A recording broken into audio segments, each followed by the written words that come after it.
पंडित जवाहरलाल नेहरू के नक्शे कदम पर चल रही कांग्रेस। ना नेहरू सोमनाथ मंदिर गए थे ना अब सोनिया गांधी जाएंगी।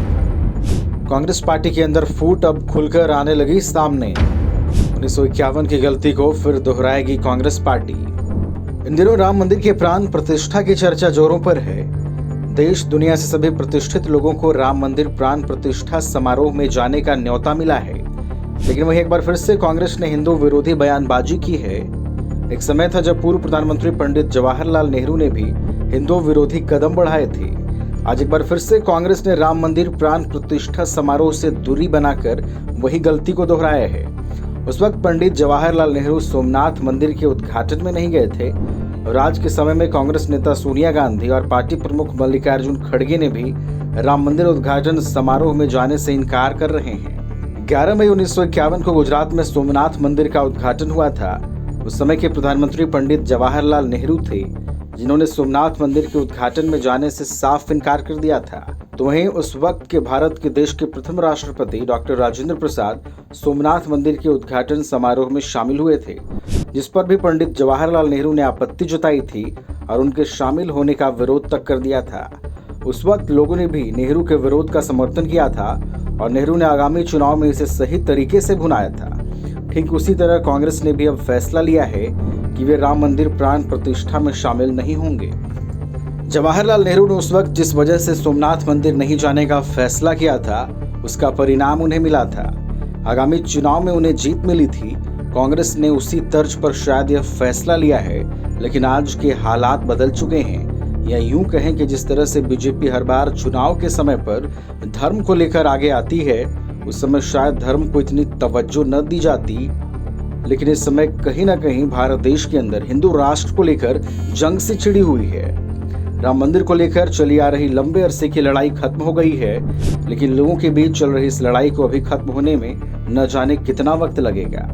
उस वक्त पंडित नेहरू ने सोमनाथ मंदिर न जाने का फैसला चुनाव की वजह से लिया था और उन्हें इसका परिणाम स्वरूप भी मिला था, लेकिन कांग्रेस का यह फैसला कहीं ना कहीं कांग्रेस को दलदल में डुबोने का काम ही कर रहा है। कांग्रेस द्वारा राम मंदिर प्राण प्रतिष्ठा समारोह में नहीं जाने के फैसले पर पार्टी के कई नेताओं ने भी विरोध किया है। इनमें गुजरात के कांग्रेस नेता अम्बरीश डेर, कांग्रेस विधायक अर्जुन मोढवाडिया, आचार्य प्रमोद कृष्ण सहित कई नेता शामिल हैं। हिमाचल के पूर्व सीएम वीरभद्र सिंह के बेटे और वर्तमान में राज्य के मंत्री विक्रमादित्य सिंह ने स्पष्ट कहा है कि वह राम मंदिर प्राण प्रतिष्ठा समारोह में शामिल होंगे। साथ उन्होंने वीएचपी और आरएसएस को धन्यवाद भी किया है। वहीं एमपी के पूर्व सीएम कमलनाथ के बेटे और कांग्रेस सांसद नकुल नाथ ने भी राम के रंग में डूबने पर समर्थन जताया है।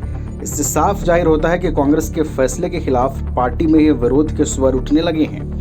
कांग्रेस के द्वारा राम मंदिर प्राण प्रतिष्ठा के निमंत्रण को स्वीकार न करने पर असम के मुख्यमंत्री हेमंत बिस्वा शर्मा ने कहा कि मेरे विचार से उन्हें निमंत्रण ही नहीं देना चाहिए था, लेकिन वीएचपी ने उन्हें अपने कुछ पापों को सुधारने का एक सुनहरा मौका दिया, जिससे कांग्रेस चूक गई है। इसके अलावा कांग्रेस के स्पेशल पर केंद्रीय मंत्री प्रहलाद जोशी का भी बयान सामने आया है। केंद्रीय मंत्री प्रहलाद जोशी ने कहा कि कांग्रेस का शुरू से ही यही रवैया रहा है। यहाँ तक कि जब पुनर्निर्माण के बाद सोमनाथ मंदिर का उद्घाटन हुआ था, उस समय तत्कालीन राष्ट्रपति ने वहां जाने का फैसला किया था, लेकिन तत्कालीन प्रधानमंत्री यानी कि जवाहरलाल नेहरू और कांग्रेस पार्टी ने इस कदम का विरोध किया था। केंद्रीय मंत्री प्रहलाद जोशी ने कहा कि उस दिन से कांग्रेस पार्टी तुष्टीकरण के लिए लगातार हिंदू मान्यताओं का विरोध कर रही है। 30-40 सालों के दौरान जब भी राम मंदिर का मुद्दा आया, तब तक कांग्रेस ने उसकी आलोचना की और उसका विरोध किया, और शायद यह इस विरोध का नतीजा है कि धीरे धीरे करके कांग्रेस पार्टी खत्म होती जा रही है। कांग्रेस से जुड़े हुए लोग कांग्रेस का साथ छोड़ रहे हैं और आप इस बात से समझ सकते हैं कि हमारा इशारा किसकी ओर है। 55 सालों से कांग्रेस का साथ छोड़ देने वाले वरिष्ठ कांग्रेसी नेता मिलिंद देवड़ा ने भी कांग्रेस का साथ छोड़ दिया है और उन्होंने भी पीएम मोदी के साथ मिलने का काम किया है। तो कहीं ना कहीं अपने इस पुराने रवैये को लेकर कांग्रेस अपने पैरों पर कुल्हाड़ी मारने का काम कर रही है। हो सकता है कि सोमनाथ मंदिर के उद्घाटन के समय देश के हालात कुछ और हो और शायद इसका फायदा जवाहरलाल नेहरू को सही तरीके से मिला भी हो, लेकिन इस समय देश के अंदर अगर धर्म की ही बात की जाए तो हिंदू राष्ट्र बनने पर जोर चल रहा है। तो ऐसे में कांग्रेस अगर हिंदू विरोधी बनती है तो उन्हें इसका फायदा नहीं होने वाला, क्योंकि देश में बीजेपी ने भले ही धर्म के एजेंडे को चुनाव में शामिल किया हो, लेकिन यह राजनीति का दांव पेच सदियों पुराना है, जब जब चुनाव होते हैं तब तब सबसे पहले धर्म को लेकर बातें होना शुरू हो जाती है। फिर चाहे वह हिंदू मुस्लिम हो या सिखों को लेकर उठने वाले कांग्रेस के खिलाफ सवाल हो, हर बार चुनाव के समय इस तरह के मुद्दे आम बात हो गई है। अब तो जनता को भी समझ आने लगा है कि उनके लिए कौन सही है और कौन गलत है।